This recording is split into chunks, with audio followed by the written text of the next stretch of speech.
दोस्तों जियो financial service ने अपने क्वार्टर टू के रिजल्ट का ऐलान कर दिया है। रिजल्ट बहुत ही शानदार है। यहाँ पे देख लो कि प्रॉफिट में ज़बरदस्त इजाफा हुआ है और आशा कर रहे थे कि इस बार रिजल्ट बेहतर होगा, बिल्कुल वैसा ही हुआ है। पिछले कुछ समय से अगर देखें तो रिजल्ट काफ़ी ख़राब थे, लगातार रेवेन्यू प्रॉफिट गिर रहा था, लेकिन अब उसमें एक ज़बरदस्त जंप देखने को मिल रहा है। और इस रिजल्ट के बाद ही आशा जगी है कि आने वाले समय में जियो फाइनेंशियल सर्विस एक बड़ा मल्टीबैगर बन सकता है। वैसे तो अब इन्होंने शुरुआत की अपने कारोबार की, 3-4 सेक्टर में कंपनी साथ में एंट्री कर रही है, जिसमें कंपनी म्यूचुअल फंड के बिजनेस में अब तेज़ी से आगे बढ़ेगी। और समझ सकते हो कि इस सेक्टर में जो 40 नए और पुराने जो इसमें प्लेयर हैं उनको एक बड़ी टक्कर मिलेगी जियो फाइनेंशियल सर्विस से, क्योंकि ये जिस सेक्टर में जाते हैं उसमें कंपटीशन बहुत तेज़ कर देते हैं। दूसरी तरफ कंपनी आप देखें तो इंश्योरेंस के बिजनेस में जा रही है। इंश्योरेंस के बिजनेस में भी एक बड़ी हलचल पैदा हो सकती है। अभी भी बहुत सारे ऐसे लोग हैं जो इंश्योरेंस सेक्टर से दूर है, यानी उन्होंने इंश्योरेंस नहीं करवाया हुआ है। ऐसे लोगों को टारगेट कर रहा है इस समय जियो। तो आने वाले समय यहाँ पे एक शानदार संभावना बन सकती है। तो इस रिजल्ट को अच्छे से समझेंगे, साथ में आने वाले समय में क्या संभावना बन रही है जियो फाइनेंशियल सर्विस की, उसको जानने की कोशिश करेंगे। और क्या इस रिजल्ट के बाद अब इन्वेस्टमेंट का ये सही मौका है, क्या हमें खरीदारी कर लेनी चाहिए, जानने की कोशिश करेंगे इस वीडियो के माध्यम से। लेकिन फ्रेंड उससे पहले अगर आप पहली बार हमारे चैनल पे आए तो चैनल को सब्सक्राइब कर दीजिए, एक बेल आइकॉन दबा दीजिए ताकि जब भी नया वीडियो बने पहला नोटिफिकेशन आपको मिले। वीडियो पसंद आए तो लाइक से जरूर कीजिए। चलो फ्रेंड्स वीडियो स्टार्ट करते हैं। मैं हूँ आपका दोस्त SB दवे और हमारे अपने चैनल ऑनलाइन कमाई में आपका बहुत बहुत स्वागत है। सबसे पहले आज के बाजार की बात करें तो आज BSE सेंसेक्स 66,166 के स्तर पे क्लोजिंग दिया, जहाँ पे 115 पॉइंट की गिरावट थी, यानी 0.17% डाउन रहा बाजार। आज सुबह शुरुआत ही निगेटिव हुई थी, लेकिन पूरे दिन बाजार एक तरह से सीमित दायरे में रहा और उसके बाद में अंत में 100 के आसपास पॉइंट की गिरावट हुई है। और ये सिग्नल है कि बाजार अभी भी दबाव में दिखाई दे रहा है। जियो फाइनेंशियल सर्विस में आज हमने पॉजिटिव क्लोजिंग देखी इस रिजल्ट के पहले, क्योंकि रिजल्ट तो बाजार क्लोज होने के बाद हमारे सामने आया।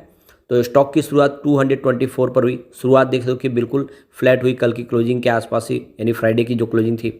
इंटरडे में 225 का हाई बना, लेकिन जो लो है वो 224 का, और क्लोजिंग अंत में 224.85 के आसपास रही, जहाँ पे 0.13% की मामूली सी तेजी थी। वैसे खाली कहने को ये ग्रीन है, बाकी क्लोजिंग लगभग फ्लैट रही है। अब इसकी परफॉर्मेंस भी अगर आप देखें तो 9 अक्टूबर को स्टॉक 219 के आसपास था, 2.4% की काफ़ी बड़ी गिरावट हुई थी। लेकिन 10 अक्टूबर की बात करें तो क्लोजिंग 220 के आसपास रही, जहाँ पे 0.2% की तेज़ी बनी। तेज़ी मामूली सी थी, लेकिन फिर भी क्लोजिंग तो ग्रीन हुई है। 11 अक्टूबर को काफ़ी अच्छी तेज़ी हमने देखी है, 225 के आसपास स्टॉक आ गया 2.2% की शानदार तेज़ी के साथ में। फिर 12 अक्टूबर की बात करें तो क्लोजिंग फ्लैट रही 225 के आसपास ही, जहाँ पे कोई अप डाउन देखने को नहीं मिला। 13 अक्टूबर की बात करें तो क्लोजिंग 224 के आसपास रही, जहाँ पे 0.3% की गिरावट थी। तो आप देख ही सकते हो कि पिछले 2-3 ट्रेडिंग सेशन से सीमित दायरे में स्टॉक ट्रेड कर रहा है और अब इसको एक नया ट्रिगर मिल सकता है, क्योंकि कंपनी ने अपना रिजल्ट का ऐलान किया है। कंपनी का जो नेट प्रॉफिट है उसमें 101.3% की ज़बरदस्त जंप देखने को मिल रही है, यानी एक शानदार प्रदर्शन किया है। कह सकते हैं कि जो नेट प्रॉफिट है वो डबल हुआ है। तो कंपनी का जो नेट प्रॉफिट है वो इस बार 668.18 करोड़ के आसपास रहा है सितंबर के क्वार्टर के दौरान। अब पिछले साल सेम क्वार्टर में जो इनका नेट प्रॉफिट था वो 331.92 करोड़ के आसपास था। तो आप ये देख ही सकते हो कि प्रॉफिट जस्ट डबल हुआ है, और इससे बढ़िया और रिजल्ट क्या हो सकता है, काफ़ी शानदार उत्साहवर्धक आंकड़े। टोटल जो इनकम है कंपनी की वो 608.04 करोड़ के आसपास रही है 30 सितंबर में।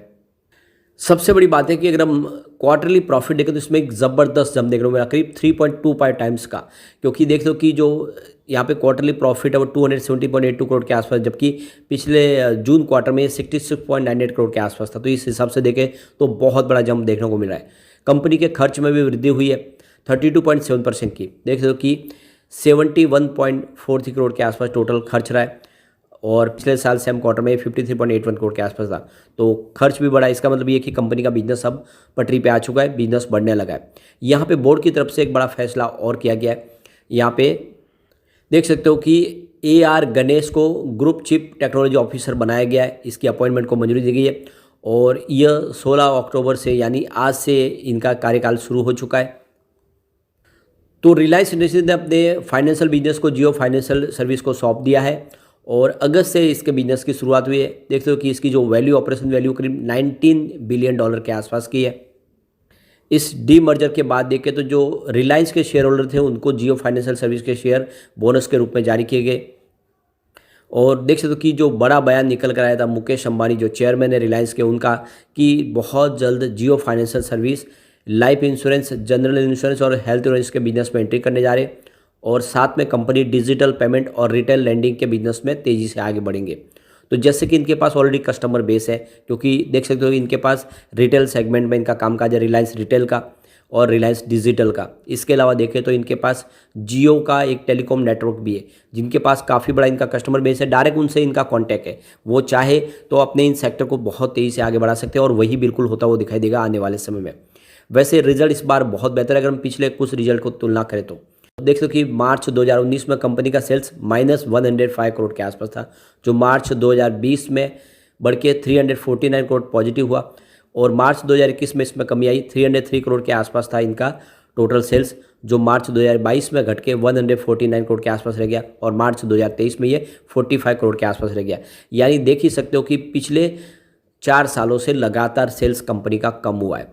अब कंपनी के ऑपरेटिंग प्रॉफिट की बात करें तो मार्च 2019 तो खराबी था, जब इनका ऑपरेटिंग प्रॉफिट भी माइनस था 121 करोड़। लेकिन मार्च 2020 में इनका ऑपरेटिंग प्रॉफिट 322 करोड़ के आसपास था, जो मार्च 2021 में गिर के 221 करोड़ तक आ गया। और मार्च 2022 में ये 141 करोड़ तक आ गया।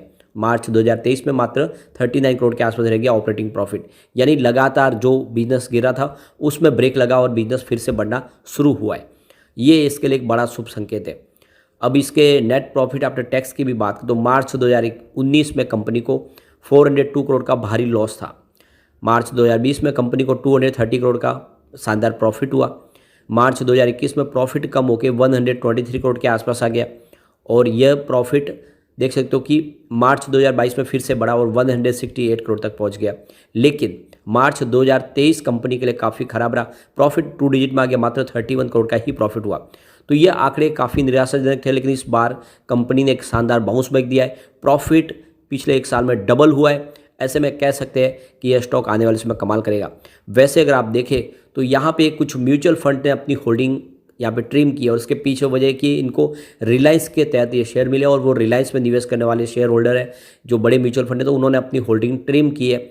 और आप ये देख ही सकते हो कि जो म्यूचुअल फंड की होल्डिंग है वो करीब 6.63% थी और ये घट के अब 4.71% के आसपास आई है। तो म्यूचुअल फंड ने यहाँ पे अपनी होल्डिंग कुछ ट्रिम की है, जिसमें SBI म्यूचुअल फंड शामिल है और इसके अलावा निप्पॉन इंडिया म्यूचुअल फंड। लेकिन कुछ म्यूचुअल फंड ने अपनी होल्डिंग बढ़ाई भी है, जिसमें देख सकते हो कि यहाँ पे महिंद्रा मैन्युलाइफ म्यूचुअल फंड ने और मोतीलाल ओसवाल ने अपनी होल्डिंग को बढ़ा दिया है। तो आने वाले समय में नए म्यूचुअल फंड यहाँ पे एंट्री भी करेंगे और पुराने म्यूचुअल फंड है जो इंडेक्स वाइज काम करते हैं वो निकलेंगे भी। लेकिन ओवरऑल इसका जो सिनेरियो है अब पॉजिटिव हो चुका है। जिस तरह से इस बार प्रॉफिट डबल हुआ, ये आंकड़ा उत्साहवर्धक है। ऐसे में अगर आप लॉन्ग टर्म इन्वेस्टर है तो निवेश कर सकते हैं। आने वाले समय जियो फाइनेंशियल सर्विस आपको एक अच्छा रिटर्न दे सकता है। लेकिन फ्रेंड, कोई भी इन्वेस्टमेंट करने से पहले अपने फाइनेंशियल एडवाइजर से बारे ले या अपना खुद का रिसर्च करें, क्योंकि मैंने वीडियो आपके एजुकेशनल पर्पज़ के लिए ही बनाया। वीडियो पसंद आए तो लाइक से जो कीजिए और चैनल को सब्सक्राइब कर दीजिए। Thank you friend.